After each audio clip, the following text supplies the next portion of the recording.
MDRT वाली भाषा में चाहिए। दोस्तों जय हिंद। जय हिंद। सबसे पहले तो मैं डाइस से अनुमति चाहूंगा कि मैं वोट ऑफ थैंक्स के लिए बोला गया तो मैं बोलूं। दोस्तों मैं आपकी साइड से हूँ पहली बार, क्योंकि मैं आप ही की तरह कभी करता हूँ। तो हम लोग एमडीआरटी के लिए आ रहे हैं, मैं 4 साल से आ रहा हूँ, कभी अपनी एजेंसी में, कभी बेटे की, अब अगले साल मैडम की एजेंसी में होगा। हम सीओटी के लिए आएंगे अगले साल। कौन कौन आएगा सीओटी के लिए? कौन कौन आएगा? मैं मंत्र देने वाला हूँ, जो हाथ खड़ा करेगा उसको मिलेगा मंत्र। कौन कौन आएगा? दोस्तों एक मैंने ना 2020 में एमडीआरटी जो हमारी यहाँ ट्यूलिप में हुआ था शायद फंक्शन ना, वहां पे एक एक्सरसाइज की थी हमने, वो रिपीट करते हैं। सबने अपना लेफ्ट हैंड ऊपर उठाना है, लेफ्ट हैंड ऊपर उठाओ सारे, और एक फिंगर से हमने क्लैपिंग करनी है। एक फिंगर से जोर जोर से करो, एक फिंगर से क्लैपिंग करनी है, एक फिंगर से। इस तरीके से हम लोग एमडीआरटी कर रहे हैं। अगर आपने डबल एमडीआरटी करना तो 2 फिंगर से करो। अब 3 गुना करना है सीओटी तो 3 फिंगर से कर दो। जिसने टीओटी करना है तो सारे पूरे हाथ से करोगे। जो सब बहुत आ रही है थोड़ा सा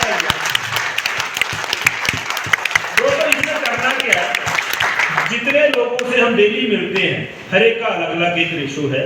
कोई 1 की मीटिंग करता है डेली की, कोई 2 करता है, कोई 3। जितनी मीटिंग हम डेली की करते हैं उसको डबल कर दो, अगले साल सीओटी हो जाएगा। बोलो कुछ रिस्पॉन्स दो, थोड़ा सा हो जाएगा। तो बस मतलब अपनी मेरी अपनी वीकनेस मुझे पता है, मैं तो टीओटी भी कर सकता हूँ लेकिन मैं निकलता ही नहीं ऑफिस से। मतलब होता क्या कि एक सेटिस्फेक्शन आ जाती है, एक लेवल पे आके ना एक सेटिस्फेक्शन आ जाती है। तो वो मुझ में तो काफी हद तक आई गई है। मैडम की जॉब भी इसलिए छुड़ाई है कि चलो क्या करते रहना, तेरा हो गया तो। लेकिन एक जिज्ञासा भी होनी चाहिए अंदर। एक आपको मैं छोटी सी कहानी सुनाता हूँ, क्योंकि 2-3 कहानियां मैंने डाइस से सुनी है। एक बार क्या हुआ कि एक राजा था, उसका एक दोस्त था वजीर। राजे थोड़े से इगोइस्टिक होते हैं। किसी बात पे उसकी वजीर के साथ बिगड़ गई। अब दोस्त है, उसको मरवा भी नहीं सकता। उसने क्या बोला कि एक ऊंचे मीनार के अंदर इसको कैद कर दो, जिसमें कोई सीढ़ी नहीं, कोई रास्ता नहीं है। उसने सोचा तड़प तड़प के वहीं मर जाएगा। अब उसको सजा होगी। शाम को उसको वहां पे छोड़ने गए, जब वो ऊपर चढ़ाने गए तो उसने अपनी वाइफ के कान में कुछ बोला। अगले दिन वही वजीर मार्केट में घूम रहा है, उसको कैद करके आ गए, लेकिन अगले दिन वही वजीर मार्केट में घूम रहा है। अब मार्केट में कैसे आया? जब उसने जाते वक्त अपनी वाइफ के कान में कुछ बात बोली, उसकी वाइफ उसी रात को मीनार के पास गई। उसने एक कीड़ा जो शहद को सूंघता है वो मीनार पे छोड़ दिया, उसकी मूछों पे जरा सा शहद लगा दिया, उसके पीछे एक हल्का सा रेशम का धागा बांध दिया। अब कीड़े को खुशबू आ रही है शहद की, वो ढूंढ रहा है, इधर उधर चल रहा है। वो चलते चलते चलते कीड़ा मीनार पे पहुंच गया, उसके पीछे वो रेशम का धागा पहुंच गया।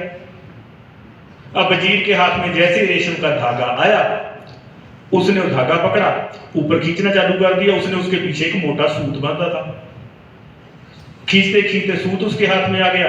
उसके पीछे एक सूतड़ी थी, उसके पीछे एक रस्सी थी, उसके पीछे बड़ा रस्सा था।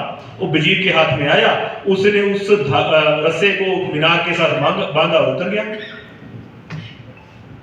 इसमें क्या है, हम लोगों के सारे दुखों का इलाज एलआईसी है, और हम लोग सब खुशकिस्मत हैं। मैं तो अपने आप को मानता हूं, आप सभी मेरे ख्याल से हम सब खुशकिस्मत हैं कि हम लोग एलआईसी में आगे हुए।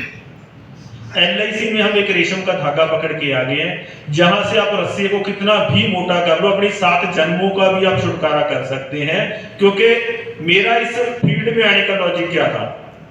मेरा इस फील्ड में आने का लॉजिक ये था कि मैं प्राइवेट जॉब में था।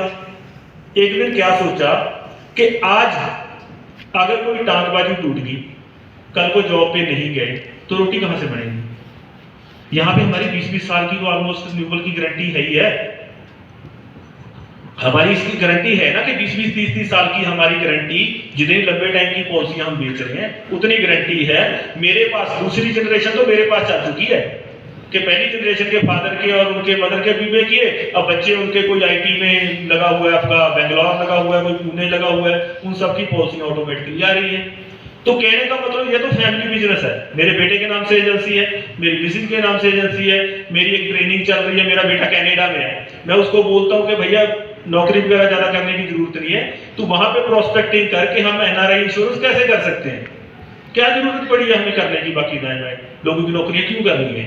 तो हमारे हाथ में गोल्ड की सोने की खान है जो एलआईसी है, तो ये इनके लिए बीमा नहीं करना, सॉरी टू से, पर हमने इनके लिए बीमा थोड़ी करना है। मेरा तो रोजगार ही इसी से चल रहा है, मेरी तो रोटी इसी से चल रही है, तो हम लोगों ने अपने लिए बीमा करना है। तो एक बार जोरदार तालियां अपने लिए बजाएं हम लोग, ताकि हम अपने वो सारे चीजें जोरदार बजनी चाहिए, नीचे तक आवाज आए जोरदार। तो मैं ऐसे इवेंट के लिए एसडीएम साहब का, एमएम साहब का और बाकी सारी जो मैनेजमेंट है इनका तहे दिल से धन्यवाद करना चाहता हूं। और एक छोटी सी सर एक मेरी आपसे रिक्वेस्ट भी है, हम लोग हर एक चीज का कॉन्टेस्ट निकालते हैं, एमडीआरटी करने पे कोई प्राइस होना चाहिए, मतलब हमारा साल का एक कॉन्टेस्ट निकालें हम लोग। मैं सीएलआई हूं, मेरा कोई एजेंट एमडीआरटी करता है तो मुझे 10,000 रुपये मिलता है, मैं खुद एमडीआरटी करता हूं तो मेरे को कुछ भी नहीं मिलता। होना चाहिए ना कुछ, आप लोगों की साइड से डिमांड भी बढ़ती है ना, से कम कुछ कैश में कोई मोबाइल फोन कोई ऐसी चीज एक आनी चाहिए कि जो एमडीआरटी क्वालिफायर है उनके लिए कुछ ना कुछ हमारा हो जरूर है। तो आपसे इसी उसके साथ मैं सभी दोस्तों का और मैनेजमेंट का बहुत बहुत धन्यवाद